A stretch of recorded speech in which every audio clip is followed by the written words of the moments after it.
Voici le site du mariage controversé qui défraie la chronique. Aujourd'hui, scène des crimes. Selon les réseaux sociaux, une vingtaine de personnes auraient perdu la vie suite à l'empoisonnement du buffet lors de la réception après le mariage civil qui s'est tenu le 12 août ici en Colmetet dans le département d'Union Esso, région du centre. Bonjour, mesdames, messieurs, que la paix du Seigneur soit avec vous. Je suis votre serviteur, le révérend apôtre Emmanuel Ken, prédicateur de l'Évangile. Je viens m'adresser à vous aujourd'hui par rapport à une situation qui défraie la chronique au Cameroun, qui étonne et qui indigne. L'empoisonnement de tout un buffet dans un mariage en Balmayo.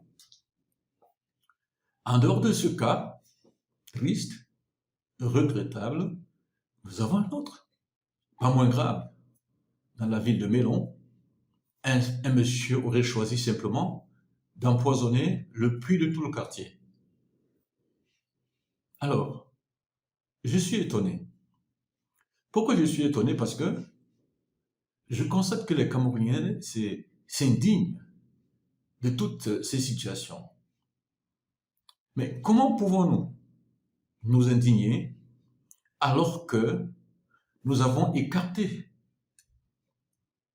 la personne capable de transformer les cœurs de méchanceté en cœurs de paix et d'amour? Aujourd'hui, nous avons poussé l'audace et la hardiesse avec ce que nous estimons avoir comme millions en les mettant dans des téléfilms pour mettre sur la balance Dieu et la tradition.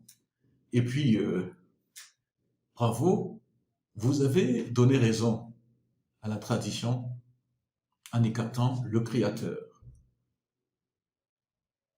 en vilipendant l'autorité du sacerdoce. Ne vous indignez pas.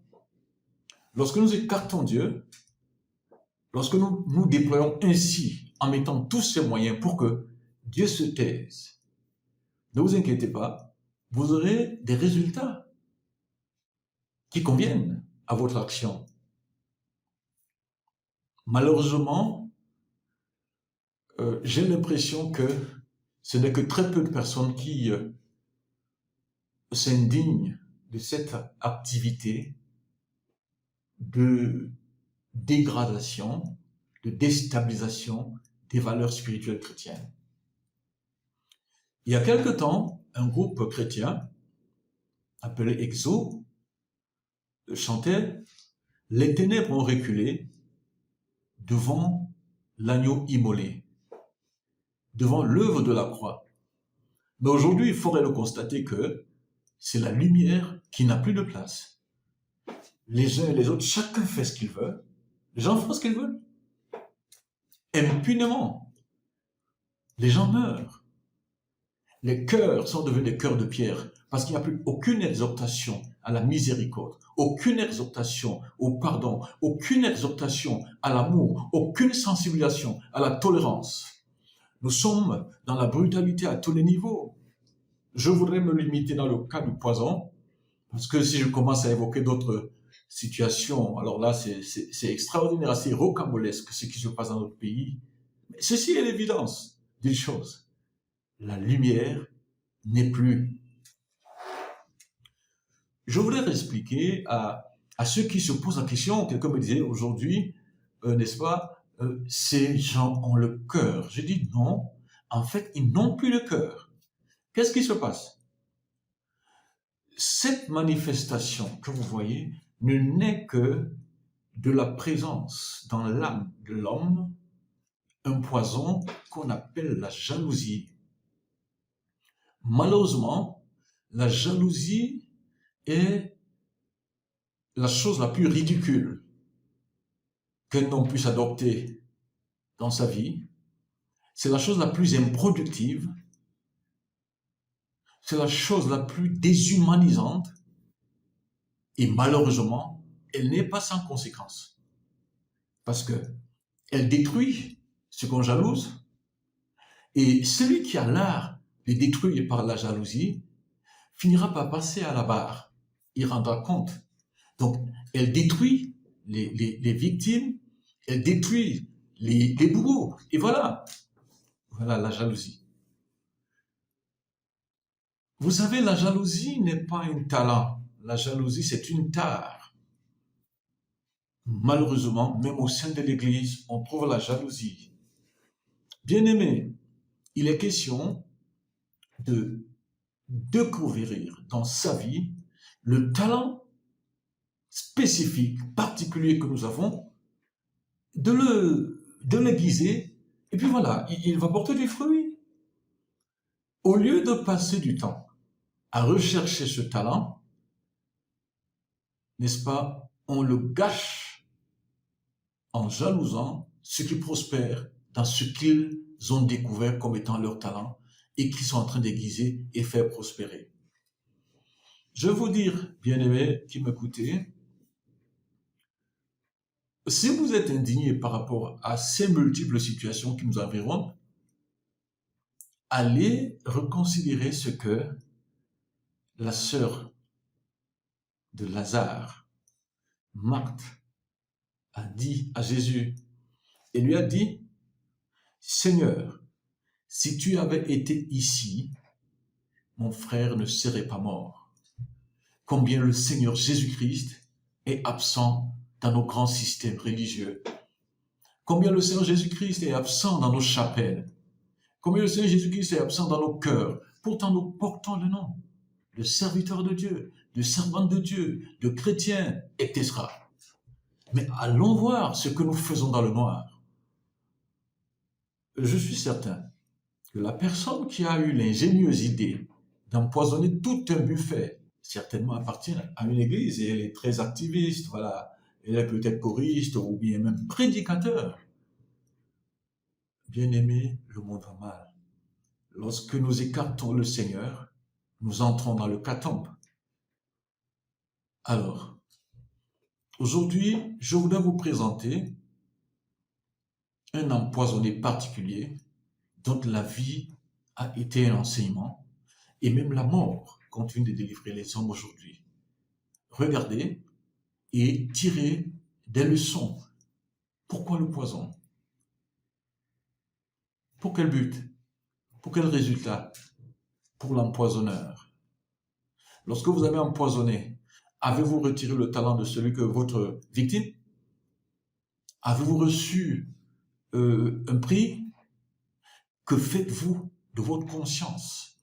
En regardant ces images que j'ai tournées dans un pays que vous allez découvrir, en regardant l'illustre personne ou personnalité qui est au centre de ce travail, vous verrez combien un individu, par jalousie, a privé l'humanité d'un trésor. Mais rassurez-vous, lorsqu'un homme a travaillé à faire valoir le talent, même lorsque vous pensez l'avoir assassiné, son œuvre est éternelle et continue de challenger les gens. Je vous prie de regarder et d'apprendre. Que le Seigneur vous bénisse.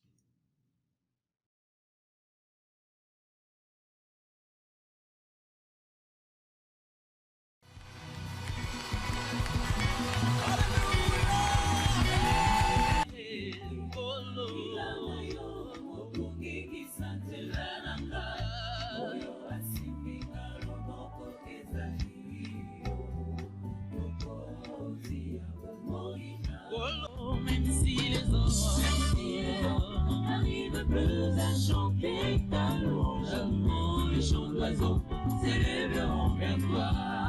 Même si les hommes ne voulaient plus célébrer ta louange, les pierres s'élèveront pour t'acclamer. Réponds-moi ta vie par les eaux de ton esprit. Crée en moi un cœur nouveau, je t'en prie. Voici un peuple longtemps assis dans les ténèbres, voit se lever le soleil levant, le soleil de la justice. Pour le bonheur de tous, pour la joie de tous. Et nous célébrons le Dieu de notre pays. Mettons nos cœurs ensemble afin de voir l'avènement de cette gloire dans ce pays. Alléluia.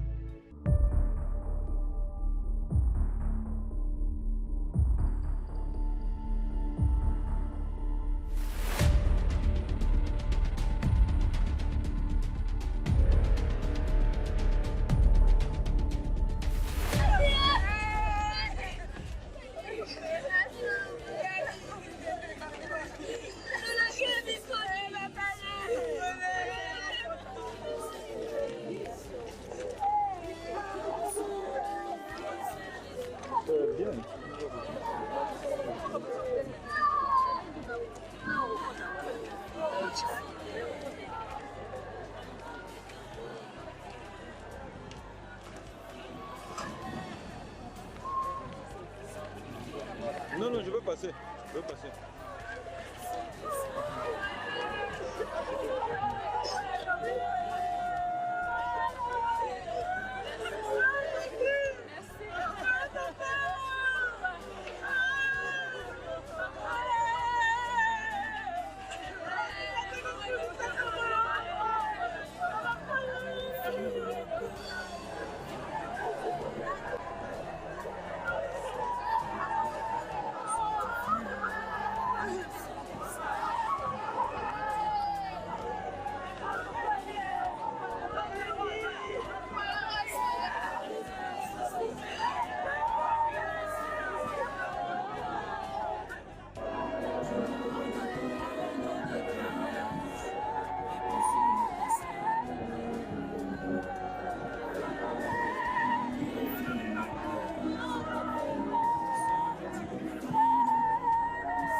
Là, ça va être un peu plus...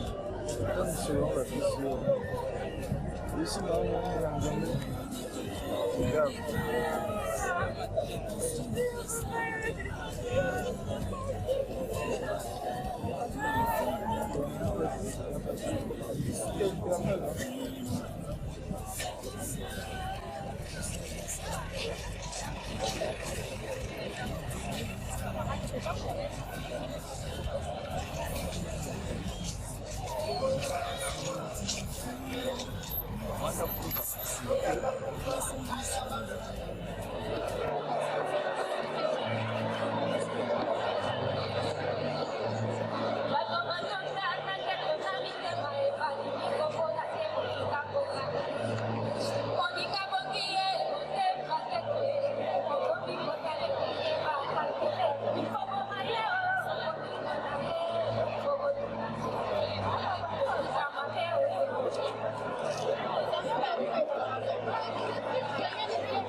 Mais après ça, il a été victime plusieurs fois des empoisonnements. Je peux dire même 5 à 6 fois, Alain a subi ça.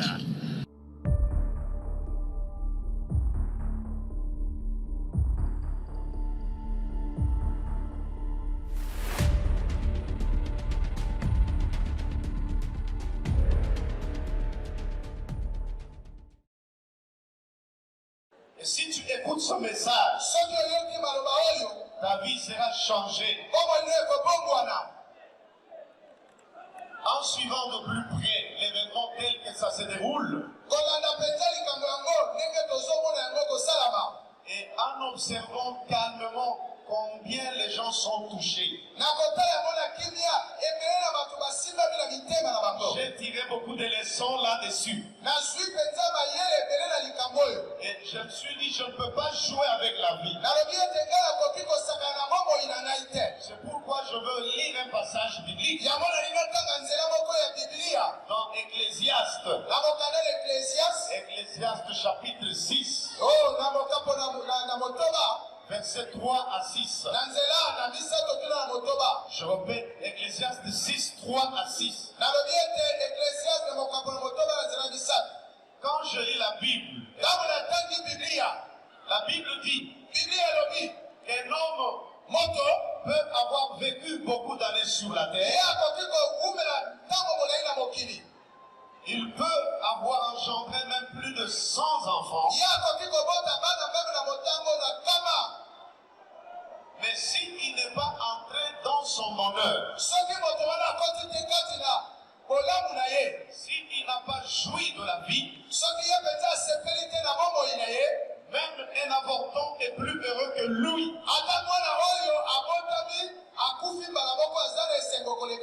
Un avorton, c'est un mort-né.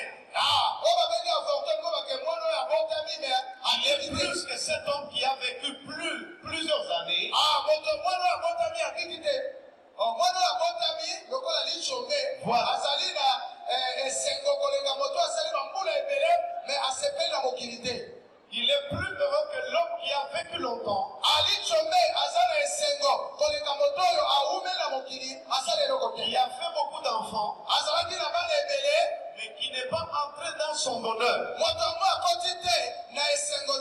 Le bonheur dont je parle voudrait dire la destinée prophétique. C'est ce qu'Ecclésiaste 6, verset 3 à 6 dit. Je bénis Dieu pour celui qui est mort, notre frère. S'il y a l'engouement partout, s'il y a des délégations, là il y a la délégation de Brazzaville, 25 personnes. Nous avons la délégation d'Israël. Tous les musiciens chrétiens dans le monde, ils ont veillé mortuaire aujourd'hui. Dans le monde, il y a une délégation venue d'Israël qui nous informe qu'en Israël, il y a une veillée mortuaire. Pourquoi cela est arrivé? C'est parce que quelque part, notre frère Alain est entré dans sa destinée prophétique. Il a exploité au maximum sa vision, sa mission sur la terre. Et cela doit être une interpellation pour toi et moi. Est-ce que tu es en train de faire ce que Dieu t'avait dit de faire? Est-ce que tu es déjà entré dans ton bonheur? Est-ce que tu as exploité au maximum les talents que Dieu t'a donnés? Ou bien tu joues avec la vie? Si les enfants de Dieu sont ici, ils peuvent acclamer cette parole. Alléluia. Gloire à Dieu. Je connais le frère Alain il y a plus de 20 ans. Il était en train de travailler. Il travaille jusqu'aujourd'hui, jusqu'à sa mort. Et il a maximisé ses talents. Je voudrais dire à toute personne ici présente, il y a des talents que Dieu a placés dans ta vie. Ne blague pas avec ce talent-là. C'est ce talent qui va te faire entrer dans ta destinée prophétique. Peut-être c'est l'intelligence que Dieu t'a accordée. Peut-être c'est le don de prophétie. Peut-être c'est le don de composer des chansons. Peut-être c'est le don de tel ou tel autre domaine. Ça va t'aider à entrer dans ta destinée prophétique. Mais fort malheureusement, nous constatons que les gens jouent avec les talents. Notre frère, on ne le pleure pas parce qu'il était pasteur, pas parce qu'il était menuisier, parce qu'il était chantre de l'Éternel, un grand compositeur, un grand adorateur, un grand parolier pour le Seigneur. Il est mort, mais ses paroles restent dans notre bibliothèque. Il est mort, mais ses chansons restent dans nos répertoires. Il est mort, mais ses chansons restent dans nos cultes. Il est mort, mais ses chansons restent dans nos orchestres. Acclamez Dieu, acclamez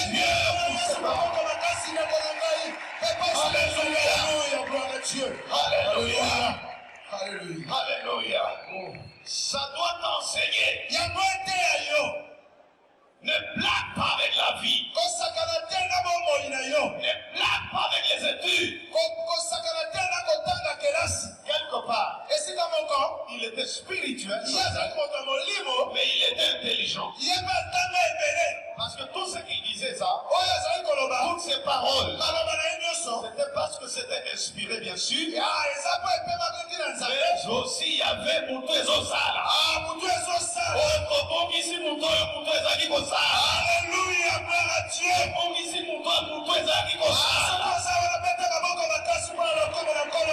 Gloire à Dieu. Alléluia. C'est pourquoi ne jouez pas avec les études. Notre frère, Alain Moloto, a prouvé que les chrétiens ne sont pas les médiocres. Ils peuvent bien parler français. Ils peuvent bien faire la poésie. Et ça reste dans la bibliothèque du Congo. Mais le défi que je te lance, et je te lance, c'est que si tu meurs aujourd'hui, mon frère, si tu meurs aujourd'hui, ma soeur, est-ce qu'on viendra te pleurer comme lui? Pour toi,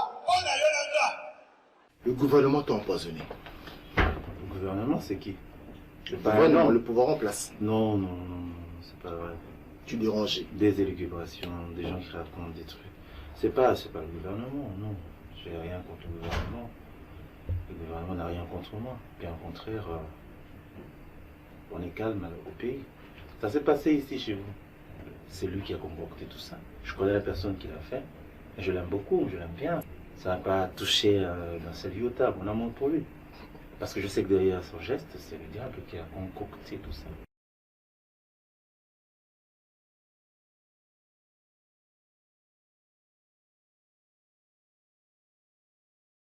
Qu'est-ce que, Alain Moloto, qu'est-ce que vous représente pour vous? Oui. C'est le maire de la commission, quelqu'un qui nous aidait, qui nous amenait à la présence de Dieu. Oui. Même si on manquait de paroles à dire à Dieu par ses chansons, on arrivait à bien l'adorer, on arrivait à bien louer. Vraiment, il était cher. Il était cher et il restera toujours cher. Voilà. Bien qu'il est parti, sa musique est là. Il est là au fait, il est là au milieu de nous, à travers sa musique, à travers ses pensées, à travers son idéologie, à travers son adoration. Voilà, mais en quelques temps, le groupe Gaël a perdu 3 membres. Donc apparemment Marthe, Patrice et puis finalement Alain. Qu'est-ce que ça veut dire? Est-ce que le groupe Gaël va s'arrêter? Non, le groupe Gaël ne va pas s'arrêter. Alain est parti, mais il a laissé une relève. Il a déjà préparé. C'était un homme c'était un père qui a su préparer déjà ses disciples, ses successeurs. Ouais. Il n'était pas fermé, il était ouvert. Alors il a permis à ce que tous ceux qui étaient à côté de lui d'apprendre et de bien exercer et de bien faire valoir ses idées. Alors le Gaël ne va pas mourir, le Gaël ne va pas disparaître. Le groupe Gaël restera et soutenu par le chrétien que nous sommes, nous croyons que ça ira toujours de l'avant.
Le soleil,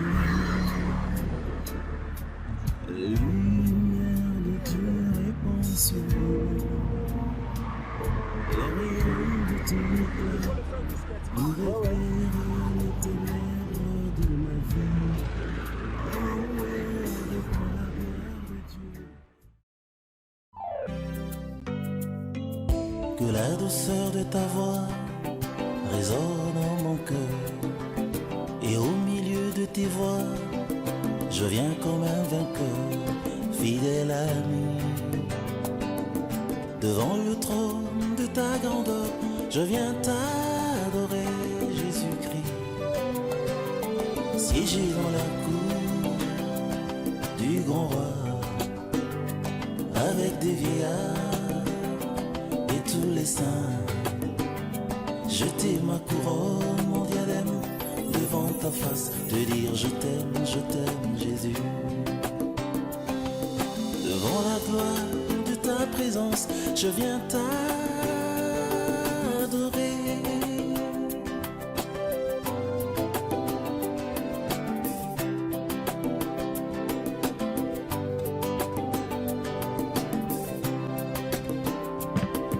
Que l'arche de notre alliance avance dans le silence, perçant les vagues des mers, vers un nouveau repère, fidèle ami. Au milieu du divin décor, je viens contempler mon trésor, sans aucun effort, dans le repos, et pour vivre encore l'éclat du trône. C'est là que j'adore, et là j'honore ton nom. Je t'aime, Jésus.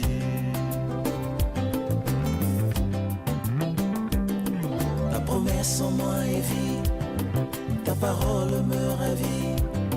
Vers les eaux visibles tu me conduis, en toi je m'accomplis. Oui, tu es tout ce qu'il y a de beau et qui me fait rêver debout, car je ne vis qu'en termes de ton amour, ô fidèle ami. Oui, que vienne la rosée, pour toujours bien arroser, ce jardin qui fait germer mon espérance. Je t'aime, fidèle ami. Que tout soit comme tu voudras, où tu veux, on s'en ira. Quand tu veux, tout se fera. Compagnon de tout mon parcours, fidèle ami. Quand rien ne va, moi je vais bien, car en tout temps tu seras là. Oh. Voilà pourquoi à tout moment je resterai toujours fidèle à toi, oh fidèle ami. Que tout soit comme tu voudras, où tu veux, on s'en ira. Quand tu veux, tout se fera. Compagnon de tout mon parcours, fidèle ami.